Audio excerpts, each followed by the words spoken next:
प्यारे विद्यार्थियों, आज जो हम बात करने वाले हैं विश्व इतिहास में अमेरिका स्वतंत्रता संग्राम के बारे में। एक ऐसे संग्राम के बारे में बात कर रहे हैं जो विश्व का पहला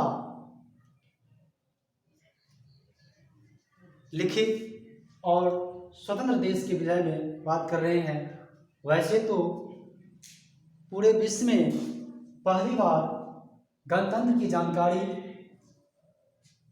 हमें बिहार के लिच्छवी से प्राप्त होता है प्राचीन समय में, लेकिन आधुनिक युग में जब 15वीं सदी में भौगोलिक खोज प्रारंभ हुआ और ब्रिटेन का लगभग तमाम देशों पर अमेरिका, भारत, चीन, जर्मनी आदि तमाम देशों पर उनका जो उपनिवेश स्थापित था, उसमें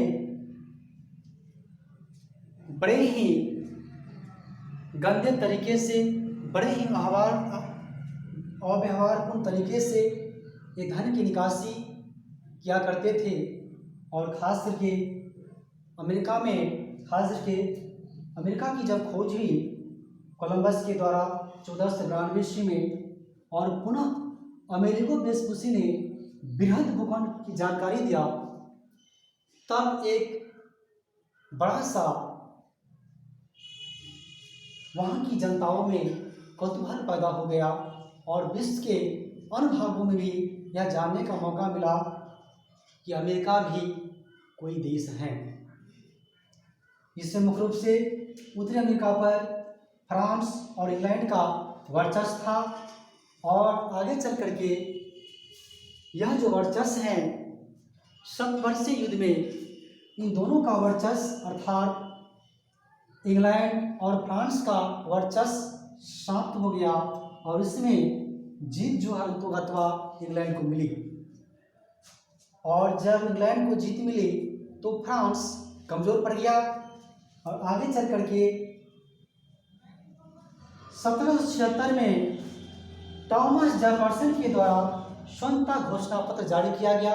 हालांकि वहाँ के जनताओं में अपने राष्ट्र के प्रति, स्वतंत्रता के प्रति, राष्ट्र चेतना के प्रति, राष्ट्रवाद की भावना जाग चुकी थी, और वे चाहते थे कि कब हम इन उपनिवेशों से मुक्ति मिले। और इसी बीच सप्तवर्षीय युद्ध ने एक महान घटना का जो है उदाहरण प्रस्तुत किया, और उसमें फ्रांस जैसी महान शक्ति का पतन हो गया, अर्थात फ्रांस जैसे महान शक्ति हार गया और इंग्लैंड की जीत हासिल हुई। आगे चल करके विदेशों से भी अमेरिका स्वतंत्रता संग्राम में अमेरिका वासियों को सहयोग मिला। खास करके फ्रांस के लाफायते ने अपने सैनिक नेतृत्व के माध्यम से, अपने सैनिकों के माध्यम से अमेरिका के स्वतंत्रता संग्राम में अहम भूमिका निभाया, और अंततः 1776 ईस्वी में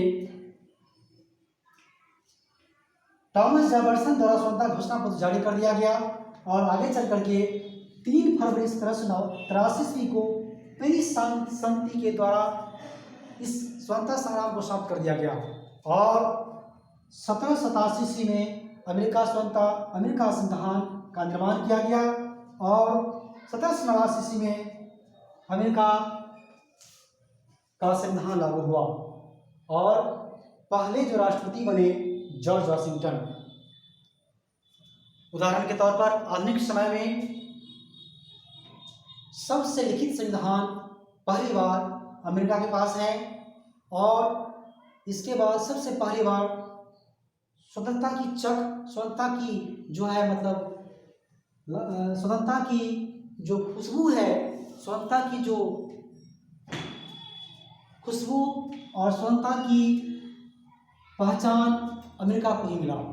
और आगे चल करके फिर फ्रांस और विश्व के अंदर इसका प्रभाव भारत को भी पड़ा, और 1789 में फ्रांस की क्रांति फ्रांस की क्रांति प्रारंभ हुई और फ्रांस स्वतंत्र हो गया। और इसी क्रांति में समानता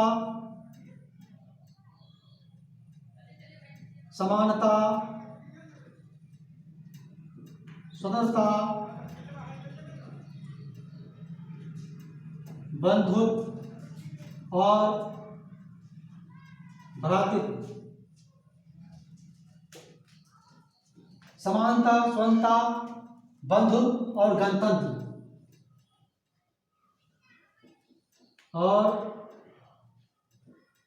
गणतंत्र की भावना जैसे शब्दों का विकास हुआ। और आगे चल करके जब हमारे देश भारत भी जब आज़ाद हुआ तो भारतीय संविधान की प्रस्तावना में इन्हीं शब्दों को जोड़ा गया, समानता, स्वतंत्रता, बंधुत्व और गणतंत्र। और यही भारतीय संविधान की रीढ़ है, यही भारतीय संविधान की रीढ़ है। आज हमारे संविधान इतनी मजबूत जड़ पकड़े हुए हैं जो कई बार राजनेताओं के द्वारा कई बार अपने हिसाब से संशोधन करने का प्रयास किया गया है, परंतु हमारे प्रस्तावना में मात्र एक बार 42वें संविधान संशोधन के तहत जो है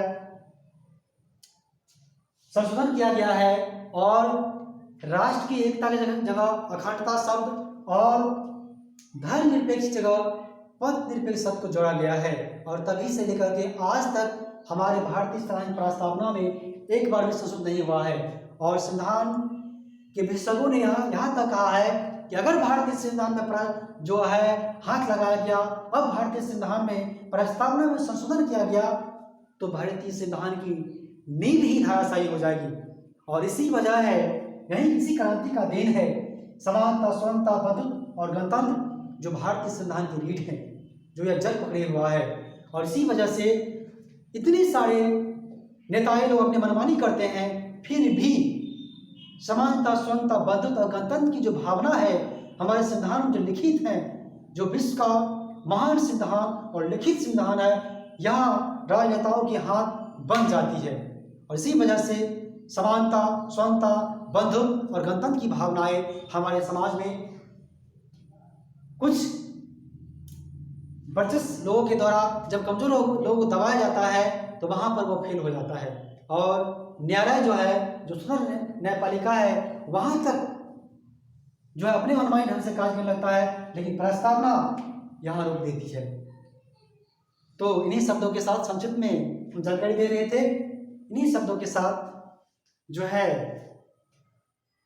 हम शब्दों के विराम देते हैं।